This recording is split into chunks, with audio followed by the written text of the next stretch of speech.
이번 주부터 본격적인 장마에 접어들고 있습니다. 전국적으로 현재 비가 내리고 있는 상황인데요. 이 장마라는 것이 미리 예보가 됐기 때문에 이번에는 어느 정도 수해도 미리미리 대비하고 또 출근길에도 우산 모두 챙기셨을 겁니다. 이렇게 알려져 있던 악재를 하더라도 미리미리 준비한다면 충분히 극복할 수 있겠죠. 이번 주 우리 증시도 쉽지 않을 거라는 전망이 나오고 있습니다. 이 추가적으로 매물출회 가능성이 있고요. 거기에다가 이 러시아 사태 등 여러 가지 지정적 리스크가 재차 새로운 국면으로 접어들고 있는 가운데 변동성이 확대될 가능성 증권가에서는 보고 있습니다. 저희가 한 주 동안에 여러분들의 우산이 되어드릴게요. 포트폴리오 비 맞지 않도록 미리 함께 준비해 보시죠. 그럼 오늘의 핵심 뉴스 알아보겠습니다. 첫 번째 소식입니다. 대한민국 1호 영업사원을 자처하고 있는 윤석열 대통령 최근에 여러 가지 해외 이 순방길에 올랐고요. 그리고 이에 따른 성과들 하나둘씩 뉴스로 전해들고 있습니다. 지난주에는 이 프랑스에 가서요. 부산 엑스포 유치를 위한 발표가 있었고요. 그 다음으로는 베트남을 방문했습니다. 이와 관련된 소식이 이 지난 금요일 장 마치고 나서 전해졌는데 이 내용 자세하게 살펴보시죠. 이 베트남에 가서요. 츠옹 주석과 1시간 30분 정도 정상회담을 가졌습니다. 그리고 나서 이룬 성과에 대해서 좀 정리를 해보자면요. 크게는 세 가지로 좀 정리해볼 수가 있습니다. 무역 확대를 지원하겠다. 그래서 코리아 플러스인 베트남, 베트남 플러스인 코리아 MOU를 체결을 했는데 이 무역, 이 각국의 교역량이 조금 더 늘어날 수 있을 만한 내용들을 담고 있습니다. 두 번째 좀 주목해볼 필요가 있는데요. 글로벌 공급망 구축입니다. 핵심 공급망 센터를 설립을 하는 MOU를 체결을 했는데 여기에서 핵심 광물 히토류 관련된 키워드들을 아마 기사 헤드라인에서 많이 보게 되실 겁니다. 아무래도 이 히토류와 관련해서 우리나라로 안정적인 공급망이 확보됐다라는 부분을 골자로 하고 있습니다. 마지막으로는요. 기후변화 대응과 관련해서도 우리나라와 베트남 파리협정 제6조 이행에 관해서 MOU를 체결했다라는 내용인데요. 이 부분 온실가스 감축을 위해서 각국이 좀 협력하기로 했다라는 내용을 담고 있습니다. 이 밖에도 히토류를 받아오고 또 우리의 방산 기술을 수출하는 이런 내용들도 포함됐고요. 이 밖에도 7년간 5조 원가량 유상 원조를 약속을 했습니다. 여러 가지 주고받고 하는 내용들이 좀 포함이 되어 있었는데 여기에서 자꾸 거론되는 히토류 관련된 종목 오늘 장에서 어떻게 반응을 할지 체크해 보시죠. 각국이 핵심 자원과 관련해서 계속해서 자원 전쟁을 좀 펼치고 있습니다.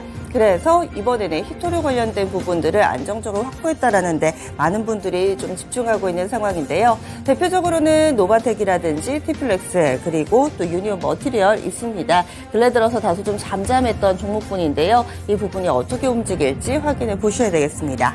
다음 두 번째 소식입니다. 이번에도 해외발 호재인데요.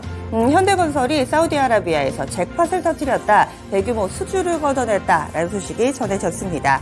현지 시간으로 24일이었습니다. 이 사우디 다란에 아람코 본사가 있는데요. 여기에서 이 아미랄 석유화학 콤플렉스 패키지 14 수주 계약을 체결했습니다. 석유화학 공사라고 보시면 되고요. 이번에 현대건설이 수주한 규모는 50억 달러, 우리 돈으로는 6조가 넘습니다. 6조 5천억 원가량의 대규모 수주라는데 더욱더 의미가 있습니다. 이 우리나라 기업이 사우디아라비아에서 수주한 사업 가운데서는 역대 최대 규모라고 할 수 있고요. 전체적으로 역대 수주 기록을 살펴보더라도 7번째에 해당하는 대규모 계약이라고 합니다. 이로 인해서 현대건설을 비롯해서 이 해외 플랜트 수주가 계속해서 이어질 수 있을지 기대 모아지는데요. 현대건설 주가 보겠습니다.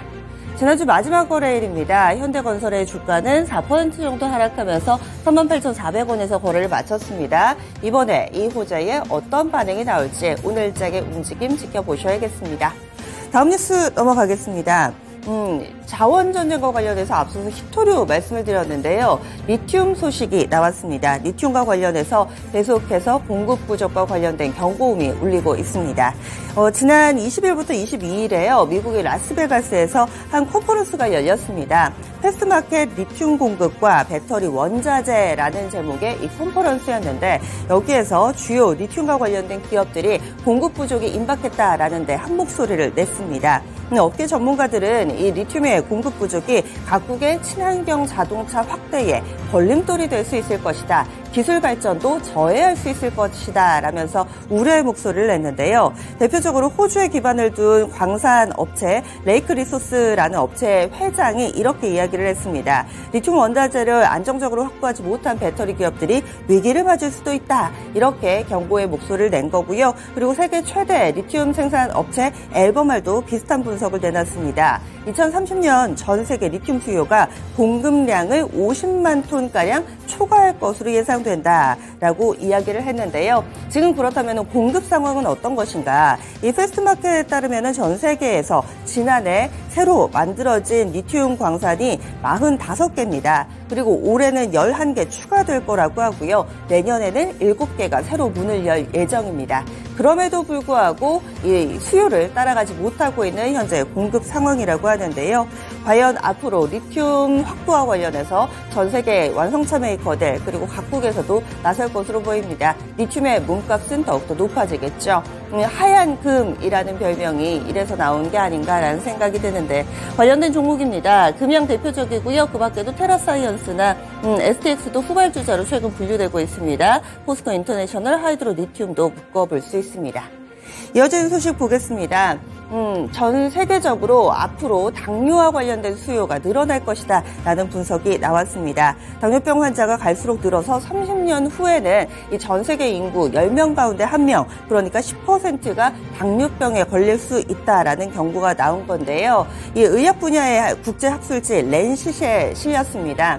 이와 관련해서는 미국의 워싱턴대의 한 연구진이 1990년대부터 2021년에 이 질병 데이터를 분석한 결과라고 하는데요. 2050년에는 이 세계 당뇨병 환자가 지금의 2배 이상 늘어난 13억 명이 될 거라고 합니다. 현재 전 세계적으로 당뇨병 환자는 전 세계 인구의 6%에 해당하고요. 성인만 집계해 봤을 때는 이미 10%를 넘은 상황이라고 합니다. 그만큼 당뇨 환자가 빠르게 증가하고 있는 모습인데 2050년이 되면은 이 10명 가운데 1명, 10%를 넘어설 것이다 라면서 당뇨에 대한 경고가 나왔습니다. 지금 그래프를 통해서 보시면은요, 꾸준히 좀 늘고 있다. 그런데 이런 것은 지역이라든지 국가에 전혀 영향을 받지 않는다라는 점 데이터를 통해서 확인해 볼 수가 있습니다. 당뇨 관련해서 상장되어 있는 종목군들이 꽤 있습니다. 대표적으로 볼 수 있는 부분은 당뇨는 지금 체열을 해서 진단을 해야 하는데 체열 없이도 타액으로 진단할 수 있다라면서 최근에 상한가를 기록했던 뜨는 종목이 있죠. 대표적으로 동훈 아나텍 있습니다. 이 밖에도 휴마시스, 아이센스, 리코바이오메드, GW바이 이렇게 해서 묶어볼 수 있으니까요. GW바이오텍입니다. 이 종목까지 당뇨병 관련해서 묶어볼 수 있습니다. 마지막 소식 넘어가 보시죠. 지난 주말에 우크라이나와 러시아의 전쟁이 새로운 국면을 맞이했습니다. 상당히 좀 전 세계 외신에서도 속보를 통해서 다뤘었는데요.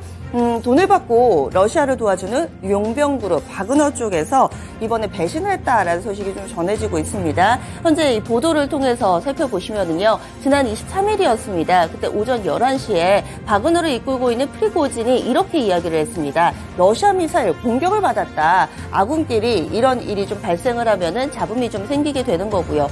그랬더니 러시아 쪽에서 자정쯤에 바로 프리고진에 대해서 체포명령을 내렸습니다. 그리고 그 다음 날이었습니다. 아침부터 이제 푸틴 쪽에서는 이 바그너 그룹 프리고진을 잡기 위해서 여러 가지 행동을 했었고요. 이러고 나서 오후 7시에 협상안이 일단은 타결돼 프리고진 쪽에서는 철수를 지시를 했습니다.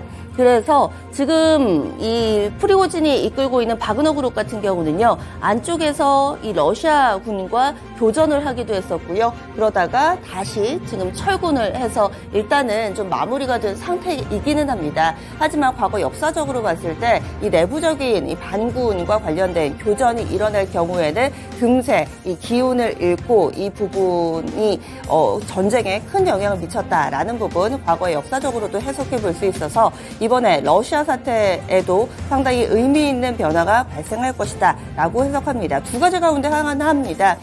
내부적으로 큰 내상을 입은 푸틴 러시아 대통령이 대대적인 공격에 한 번 더 들어갈 수가 있고요. 아니면 이렇게 해서 점차 쇠퇴의 길을 걸어서 전쟁이 우크라이나 쪽으로 급격하게 기울 것이다. 두 가지 해석이 나오고 있습니다. 어찌됐든 간에 새로운 국면을 맞이했다는 건 많은 분명하고요. 전 세계 글로벌 증시에도 변동성 확대 요인으로 꼽히고 있습니다. 이렇게 해서 핵심 뉴스 알아봤습니다. 오늘도 개장은 증권통과 함께 하시죠.